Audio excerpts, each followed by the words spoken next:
기네스북 기록을 좋아하는 이유는 이러한 형태로 무언가 최고 기록이 쓰여 있으면 내가 그 한계를 넘어서고자 하는 도전의 계기가 되기 때문에 참 좋아하는 책입니다.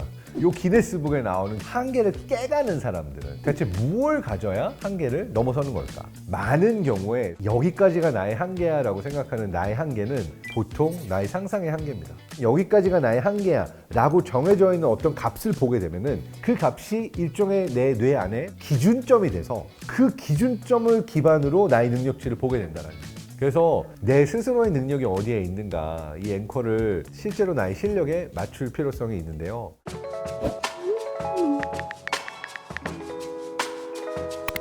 안녕하세요. 뇌과학 박사 장동선입니다. 오늘은 한계의 뇌과학을 갖고 왔어요. 우리는 여러 한계를 마주보고 살고 있습니다. 예를 들어서 내가 팔굽혀펴기를 몇 개 할 수 있는가, 나는 단어 몇 개를 외울 수 있는가, 이 모든 것들이 어떤 의미에서는 우리의 한계라고도 볼 수가 있겠죠.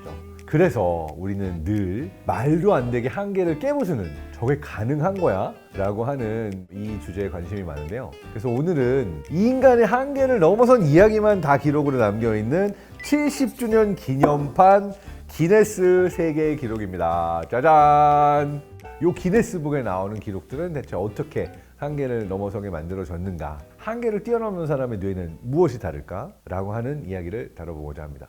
자, 일단 이 책은요, 생각보다 진짜 재밌어요. 별의별 얘기가 다 있어요. 불타는 통나무. 불타는 통나무를 어깨 위에 놓고서는 내가 대체 몇 초나 화상을 입지 않고 이 통나무를 돌릴 수 있는가? 보니까 1분 19초 동안 돌렸어요. 몸 전체를 얼음에 묻고 가장 오래 버틴 사람. 기네스북 신기록 3시간 11분 27초를 버텼다고 합니다. 근데 이 중에서 정말 대단하다고 느꼈던 게 인도의 한 분이 오일로수라고 하는 숫자, 그러니까 소수점 이하로 계속 바뀌는 숫자들인데 14,000자리를 49분 만에 암기해가지고 틀리지 않고 적어냈다는 거예요. 자, 사람들은 왜 이런 기록들을 좋아하는 걸까요? 그 이유는 인간은 늘 한계가 있으면 깨고 싶어 했기 때문이라고 볼 수가 있습니다. 사실 이게 되게 재밌는 현상인 게요, 우리가 한계라는 걸 인지하기 전까지는 깨야 된다는 생각도 없어요. 그냥 뛰라고 하면 뛰는 거고 뭐 하라고 하면 하는 건데 아무리 열심히 노력해도 여기까지야, 이거 이상은 할 수가 없어 라고 누군가가 한계를 정해주면 왜 못해? 내가 그 이상 한다는 거 보여줄게. 갑자기 이렇게 오기가 생기게 되죠. 이걸 설명하는 과학적 이론들이 몇 가지가 있는데 심리학에서는 리액턴스라고 그래서 이게 너의 한계고 이게 너가 할 수 있는 거의 끝이야 라고 정해주면은 사람들은 기본적으로 그 한계를 넘어서고 싶어하고 인정하기 싫어하는 경향들이 있다 라고 하는 이야기는 아주 오래전부터 연구가 되어 왔습니다. 그런데 이 한계라는 게 정확한 기록으로 눈에 보여지지 않으면 어디가 한계인지를 알지 못하잖아요. 그러니까 이러한 신기록들을 모아놓은 기네스북 같은 책, 이러한 형태로 무언가 최고 기록이 쓰여 있으면 내가 그 한계를 넘어서고자 하는 도전의 계기가 되기 때문에 기네스북 기록을 좋아하는 이유는 우리에게 정말 다양한, 엄청나게 많은 영역에서 한계를 깨부수고 신기록을 세울 수 있는 가능성들이 존재하는구나 라는 것을 보여주는 부분에 있어서 참 좋아하는 책입니다. 자, 그런데 이 기네스북 기록들을 살펴보다 보면 되게 흥미로운 사실 하나 발견할 수 있습니다. 우리가 책 안 보고 기록을 모르는 상태에서 인간이 어디까지 할 수 있을까? 라고 이제 상상해 보라고 물어봤을 때 사람들이 대답하는 요 수치가 존재하거든요. 예를 들어서 사람이 몇 분이나 숨을 참을 수 있을까? 세계 최고 기록이 몇 분이나 될 것 같아요? 한 5분? 기네스북이니까 한 10분 정도 되지 않을까? 기네스북에 등재된 세계 신기록, 숨참기 기록은 무려 24분 33초나 된다고 합니다. 와, 이거 정말 상상이 안 되죠. 기본 상식으로 상상하는 한계보다 훨씬 넘어서는 기록들이 기네스북에 실려 있다는 것이 우리가 스스로 생각하는 나의 한계보다 내 몸이, 인간의 몸이 버틸 수 있는 한계가 훨씬 뛰어나구나 라는 걸 보여주는 부분이 대단한 것 같습니다. 그래서 우리가 기억해야 되는 것 중에 하나가 뭐냐, 여기까지가 나의 한계야 라고 생각하는 나의 한계는 보통 나의 상상의 한계입니다. 그 뇌가 만들어낸 한계라고 볼 수가 있는 거죠. 이걸 전문 용어로 이야기하면은 우리가 앵커 효과라고 하기도 합니다. 그러니까 앵커 효과라고 하는 건 뭐냐? 앵커는 배가 떠내려가지 않게 이렇게 정박해 있을 때 던지는 닻을 우리가 앵커라고 부르죠. 여기까지가 나의 한계야 라고 정해져 있는 어떤 값을 보게 되면은 그 값이 일종의 내 뇌 안에 기준점이 돼서 그 기준점을 기반으로 나의 능력치를 보게 된다는 얘기예요. 앵커 효과라고 하는 것이 굉장히 많은 영역에서 나타나요. 예를 들어서 돈을 많이 버는 사람의 경우에도요. 어떤 사람은 와 나는 월 1,000 벌어보는 게 목표야 할 때 내가 걸려있는 내 마음 안에 앵커는 월 1,000만 원 수익인 거예요. 근데 어떤 사람들은 이 앵커 자체가 나 사업해서 월 10억은 벌 거야 라고 하는 앵커 자체를 월 10억으로 걸어놓고 목표치를 잡고 가는 사람들이 있어요. 자, 이거는 실패해도 월 억은 벌지 않을까요? 그래서 되게 중요한 것이 허황되다고 느껴지더라도 나는 여기까지로 지르겠어. 이거 해내겠어. 내 앵커 자체를 아주 높이 잡게 되면 내가 가질 수 있는 생각의 그릇이 내가 그 안에 담을 수 있는 거를 결정 짓는다라고 볼 수가 있겠죠. 자, 근데 물론 무조건 높고 크게 잡는다고 나를 실제로 거기로 가져가지는 못합니다. 왜냐하면 너무 허황돼서 실제 내 기록과 내가 꿈꾸고 있는 기록 사이에 갭이 너무 커. 그러면 아예 기본적으로 동기부여 자체가 안 되니까 에휴 이거는 나는 안 되나 보다 불가능한가 보다 라고 오히려 포기할 수가 있겠죠. 그래서 나의 한계를 넘어서는 방법은 나의 앵커를 어떻게 지정하느냐라고 하는 것도 중요하지만 그 앵커 값을 처음에 내가 지정한 값보다 점점 올려가는 과정을 설계하는 것이 되게 중요합니다. 그러니까 저의 예를 들어볼까요? 저는 요즘 이제 수영에 재미를 붙여가지고 계속 수영을 열심히 하고 있습니다. 근데 이 앵커 효과라고 하는 건 어디서 느꼈냐면 수영을 마치고 나면 사우나 냉탕에 들어갑니다. 그 찬물에서 숨참기 연습을 해요. 이거를 그냥 나 혼자와의 일종의 도전처럼 가져가거든요. 처음에 이거 시작을 했을 때 30초가 어려웠어요. 그러니까 내 뇌 안에 앵커가 딱 30초였던 거예요. 속으로 숫자를 셉니다. 1, 2, 3, 4, 4, 30 정도 세면은 숨이 막힐 것 같고 너무 차가워서 막 약간 패닉이 오면서 하고 숨 쉬고서는 이제 올라오는 거예요. 근데 흥미로운 게 옆에 철인삼종 코스도 하는 막 이런 분들도 와가지고 들어가는 거예요. 쭉 하는 거 보니까 이분은 그냥 1분 정도는 아무렇지도 않게 물속에 계세요. 와 이러면서 제 뇌 안에 앵커가 올라가 버렸어요. 30초 지나면은 막 헉헉대다가 뇌 안에 기준치를 딱 60초로 잡고 나서 물속에 들어가니까 50초 정도는 충분히 참고 마지막 10초만 버티면 60초를 충분히 물속에 있더라고요. 기본적으로 내가 가지고 있던 앵커에 따라서 나의 능력치가 정해진다는 게 되게 흥미로웠어요. 내 능력이 30초다라고 생각했을 때랑 60초라고 생각했을 때 내가 실제로 할 수 있는 게 달라지더라고요. 근데 무조건 높인다고 따라가진 않아요. 나의 능력치가 올라가는 시점은 계속 31, 32, 33, 34, 35 이렇게 올라가는 게 아니라 30초 언저리 앵커에서 쭉 돌고 업앤다운이 있다가 이걸 꾸준히 해서 어느 정도 이 실력이 내게 되면은 갑자기 나의 능력치가 점프하듯이 올라가는 현상들을 많이 볼 수가 있어요.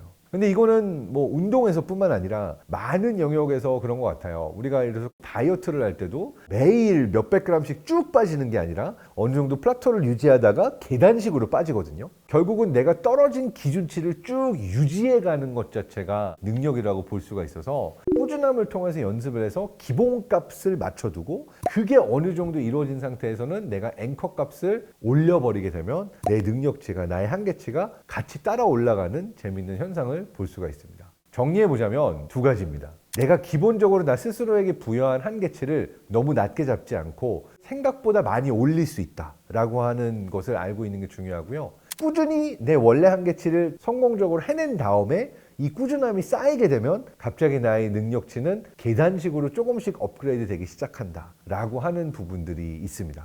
이렇게 한계치를 높여나가서 기네스북에 들어갈 정도의 신기록을 세우는 사람들의 경우에도 아마 대부분 꾸준하게 포기하지 않고 조금씩 자신의 한계치를 높여나가다가 이런 신기록을 경신했던 게 아닌가 생각이 됩니다. 자, 흥미로운 게요. 우리가 달리기 기록이 점점 짧아지고 있어요. 100m 달리기 기록들도 지난 100년을 보게 되면 점점 짧아지고 있고요. 제가 좋아하는 종목인 수영 같은 경우도 남자 100m 수영 기록이 점점 짧아지고 있습니다. 100년 전에 남자 자유형 100m 최고 기록은 1분 1초 정도가 나왔다라고 하는 거죠. 가장 최근에 1, 2년 전에 나왔던 기록이 46초대까지 떨어진 걸로 알고 있습니다. 어마어마한 거죠. 그래서 정말 올림픽 때마다 그리고 세계 선수권 대회 때마다 신기록이 계속 나옵니다. 스포츠 선수들의 기록처럼 한계를 깨가는 사람들은 대체 무엇을 가져야 한계를 넘어서는 걸까? 이 질문은 스포츠 과학에서 굉장히 많이 연구가 된 질문인데요. 자, 여기에는 당연히 물의 저항을 줄이고 도움을 주는 주변의 기술 발전들도 분명히 기여를 하긴 했을 겁니다. 그렇지만 기본적으로 한 선수가 내 한계치를 넘어서기 위해서는 꼭 필요한 것이 정신적인 강인함, 멘탈 터프니스라고 얘기를 합니다. 그럼 이 구성 요소는 뭘까? 세 가지를 주로 꼽습니다. 첫 번째는 회복 탄력성이에요.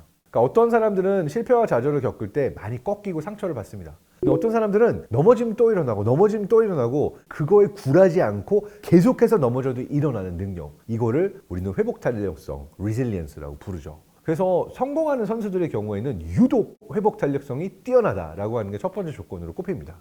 그리고 두 번째, 이것도 중요한데 정말 말도 안 되는 초인적인 집중력을 발휘하는 포커스 능력. 이 포커스 능력이 몰입을 통해서 내 안에서의 최고의 능력치를 그 순간 끌어낸다라고 알려져 있어요. 수영 선수 마이클 펠프스가 대단한 게 되게 심한 ADHD였다라고 얘기를 하고 있거든요. 아마 올림픽 역사상 가장 금메달을 많이 딴 선수를 기억을 하고 있는데, 어떻게 보면 사람들이 너는 집중력이 딸려, 너는 집중을 잘 못하잖아 라는 이야기를 늘 듣고 자랐던 선수가 엄청난 신기록을 세우고 자신의 이 수영이라는 영역에 있어서 그 누구보다 초고도 집중을 하는 것을 보여줬다는 부분에 있어서 사람들이 ADHD에 가지고 있던 편견을 깨부수는데도 큰 역할을 했다라고 할 수가 있죠. 세 번째가 뭐냐? 자신감입니다. 그러니까 어떤 선수들은 그래, 내가 넘어져도 일어나고 도전하고 집중하면 될 거야, 할 수 있어, 이거 무조건 돼 라고 하는, 어떻게 보면 처음에는 근거가 없었겠죠. 그렇지만 이 근거 없는 자신감을 수없이 꺾이면서도 도전하고 계속해서 조금씩 나아지는, 과거의 나와 끊임없이 경쟁을 해가면서 나를 더 나은 존재로 한계를 넘어서 나가는 경험 자체가 또 이 자신감을 만들었다라고도 볼 수가 있는 겁니다. 자, 그렇다면 회복 탄력성과 집중력과 자신감, 이 세 가지가 어떻게 생길까? 물론 그 각자가 깊이 파보면 또 다른 메커니즘들이 숨어 있지만 끊임없이 매일 도전하는 것 자체가 자신감도 만들고 집중력도 만들고 내가 넘어져도 일어설 수 있는 회복 탄력성을 만듭니다. 그래서 중요한 것은 한 방에 나의 실력이 올라가고 내가 갑자기 능력치가 업그레이드 되는 것이 아니라 꾸준히 계속해서 하는 그 프로세스 자체를 나의 루틴으로 만들어서 매일 조금씩이라도 나 스스로가 나아지기 위한 노력들을 쌓아 나가다 보면 계속 똑같이 가는 것 같아도 어느 순간 점프해서 나의 한계를 넘어선 실력이 나타나는 포인트가 온다. 근데 반면에 내가 연습을 하지 않고 이 꾸준함을 놓치게 되는 순간은 나는 여전히 나의 예전의 능력치를 갖고 있다고 생각하지만 사실은 나의 실력치가 어느 순간 하강 곡선을 타면서 다운그레이드가 되는 경우도 많다라고 볼 수가 있는 거죠. 아까 이제 저의 앵커가 어떻게 올라갔는가 자랑처럼 얘기하기도 했는데요. 사실 제 능력치가 다운그레이드 된 영역도 있습니다. 턱걸이, 팔굽혀펴기, 뭐 이건 언제든 할 수 있는 거 아니야? 턱걸이 한 5개는 언제든 하지, 이렇게 믿고 있었는데 저의 체력이 정말 거지가 되고 몸무게 늘어나는 거 생각도 안 하고 친구랑 내기하면서 철봉 딱 가가지고 딱 잡자마자 버둥대면서 겨우 한 개 하고서는 너무 힘든 거예요. 예전에는 5개 아무렇지도 않게 했지만 이거 꾸준히 안 했더니 한 개도 안 되는구나, 내 능력치가 떨어져 있었구나 라는 거를 또 뼈저리게 깨닫는 포인트였는데, 흥미로운 건 내 뇌 안의 앵커는 여전히 5개로 맞춰져 있었던 거죠. 내 능력이 떨어졌다는 걸 깨닫지도 못하고. 그래서 내 스스로의 능력이 어디에 있는가, 이 앵커를 실제로 나의 실력에 맞출 필요성이 있는데요. 그거는 꾸준하게 도전하고 해보지 않으면 내 뇌가 가지고 있는 나의 기준치가 어디인가를 내가 잘못 알고 있는 경우들이 굉장히 많습니다. 무슨 얘기냐? 우리가 기네스북 신기록들을 보고 있고 정말 어마어마하게 한계를 뛰어넘는 수많은 사람들의 기록을 보게 되면 우리의 마음은 비교하게 되어 있고 나는 훨씬 못하네, 또는 1등하고 2등의 차이가 되게 커 보이고 이럴 수가 있지만, 사실상 우리가 살고 있는 삶은 다른 사람이 아무리 멋진 기록을 세웠건 그 기록이 나에게 큰 의미는 없는 거거든요. 와, 쟤는 숨을 5분 참는데 나는 30초도 못 참아. 그러면은 내 폐활량이 되게 안 좋은 것처럼 느껴질 수도 있지만, 내가 수영하고 운동하고 삶을 사는데 충분한 폐활량만 갖고 있으면 내가 생활하는데 큰 무리는 없는 거예요. 여기서 조금 더 나아지고 싶으면 내 30초짜리 숨 참는 폐활량을 40초로, 50초로, 60초로 조금만 연습하면 늘릴 수 있는 거고, 그건 결국 나의 기준에 따라서 내가 가지고 있는 능력치를 조금씩 올려가면 된다라고 하는 거죠. 그런데 우리가 숫자에 너무 집착하게 되면 기준점이라는 것에 있어서 나도 모르게 나 스스로를 차별 효과의 희생양으로 삼게 되는 경우들이 있을 수가 있어서 내가 훨씬 못한 것처럼 느껴질 수도 있고, 계속해서 누군가를 정량화된 수치로, 숫자로 비교하게 되는 마음이 생길 수가 있는데, 이거는 나의 발전을 위해서 굳이 하지 않아도 되는 좋은 게 아니다라는 얘기를 드리고 싶었어요. 결과적으로 삶을 사는 데 있어서 어떠한 삶을 건강하고 행복하게 잘 사는 것이냐, 나의 능력치를 내 삶의 리듬에 맞추면 내 삶의 최적화된 걸음으로 맞춰 나갔으면 좋겠다. 그렇지만 너무 기록에 연연하지 말라는 얘기지, 기록을 보는 게 재밌기는 합니다.